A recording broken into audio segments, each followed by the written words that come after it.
دا الله دا عرض دا سوری دا لاندې ولاړی قرآن بوي الا من وصلني وصله الله الا من قطعني قطعه الله.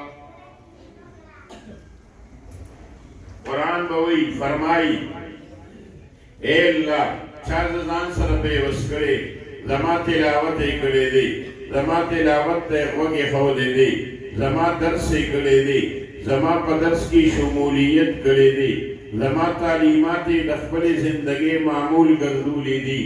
الله نن دې د عرش د سوري د لاندې دی ورکا او قرآن به فرمایي الا من قطعني قطعه الله.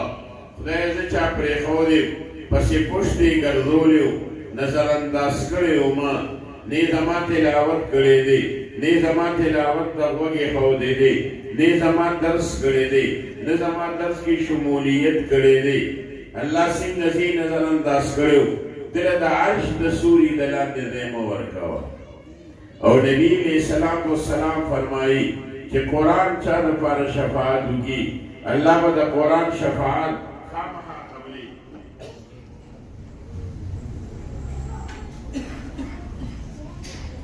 نو د قرآن او د حدیث رڼا هغه باوفا او مخلص دوست دی چې دا دنیا کې په کار راځي په قبر کې راځي او په حشر کې راځي.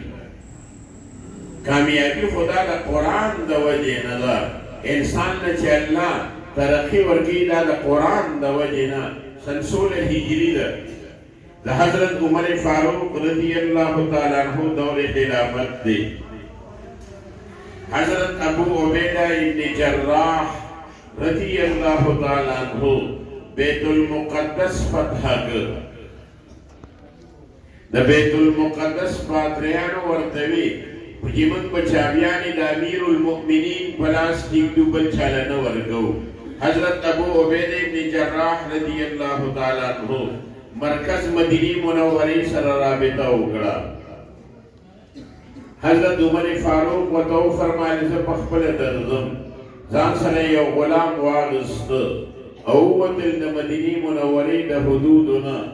اول غلام ته وی ته سور شه ځکه سید القوم خادمهم سردار د قوم خادم د قوم وي چې کله زه ستړی شم بیا به زه سور شم په اوښ باندې.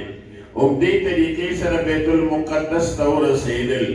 حضرت ابو عبیدہ ابن جراح رضی اللہ تعالی عنہ استقبال لره ووته ورسره نور صحابه داسې جامې ورته پیش کړې. وی دا څه دي؟ وی چې دا ستاسو کپړې دي. وی زه په خپلو کپړو کې زیبته دي ما خو کپړې چولي دي. ورته یې وی چې ته د امیر المؤمنین د مسلمانانو بادشاه یې او تا د ټاټ کپړې اچولي دي او 14 پیونده پکې لګېدلي. د مسلمانانو بادشاه او د ټاټ کپړې 14 پیونده پکې لګېدلي دي او ستا د استقبال دپاره د شام او د فلسطین او د بیت المقدس ټول پادریان راوتي دي.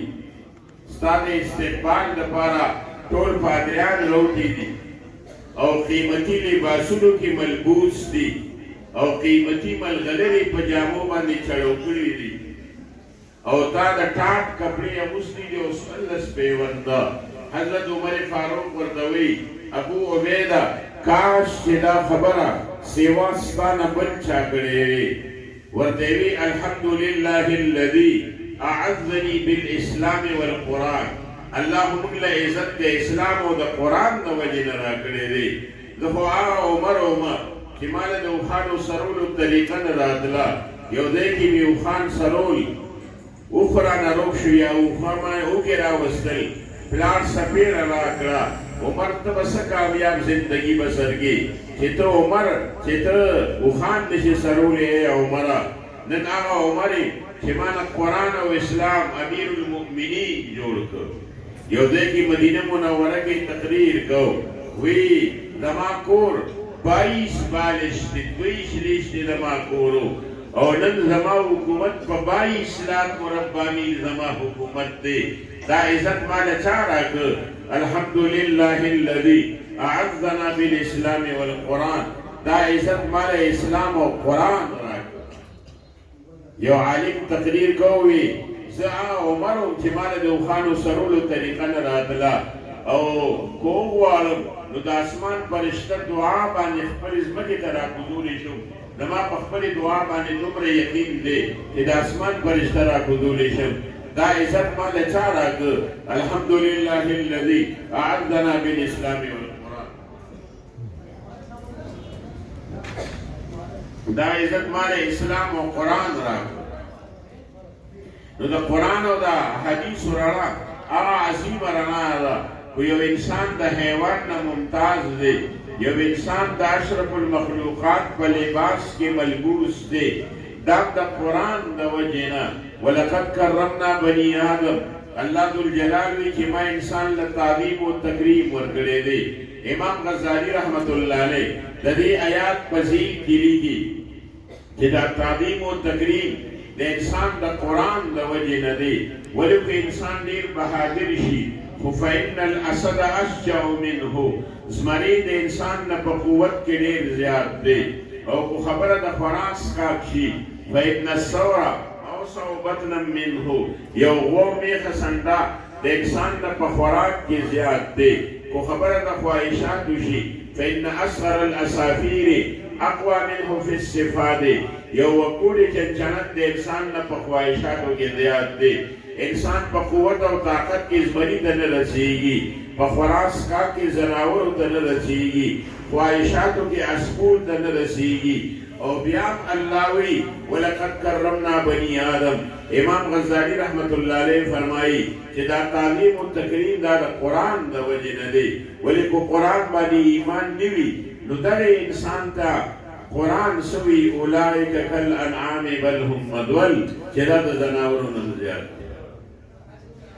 او چې کله دا رڼا د یو ماشوم سینې ته راغله یو ماشوم 19 ماشومانو دلته قرآن شریف حفظ کړی دی یا یو ماشوم سینې ته قرآن راغی قرآني علوم راغلل قرآن یاد کړ قرآني علوم یې ووی نبی علیہ الصلوۃ والسلام فرمایي د عبدالله ابن عمر روایت دی حملة القرآن اولیاء الله فمن عاداهم فقد عاد الله ومن والاهم فقد والى الله او كما قال رسول الله صلى الله عليه وسلم نبی علیہ السلام فرمائی حاملین قرآن دا اللہ دوستان دی دوی سره دوستی کول اللہ ذوالجلال سره دوستی او دوی سره دشمنی کول اللہ ذوالجلال سره دشمنی کول لی یو عالم تا حافظ سیب تا قاری سیب تا مفتی سیب تا دا عزت با نگاہ باندې قتل دا تعظیم خداوندی کی رانی هغه ته د حقارت په نظر باندې کتل نعوذ بالله الله ذوالجلال ته په دې نظر باندې کتل زمون د امامانو کې څلور امامانو کې امام احمد ابن حنبل رحمت الله علیه د زمانې په لحاظ سره وروستو تیر شوی دی ولی امام ابو حنیفه رحمت الله علیه 87 هجری کې پیدا دی امام مالک رحمت الله علیه 93 هجری کې پیدا دی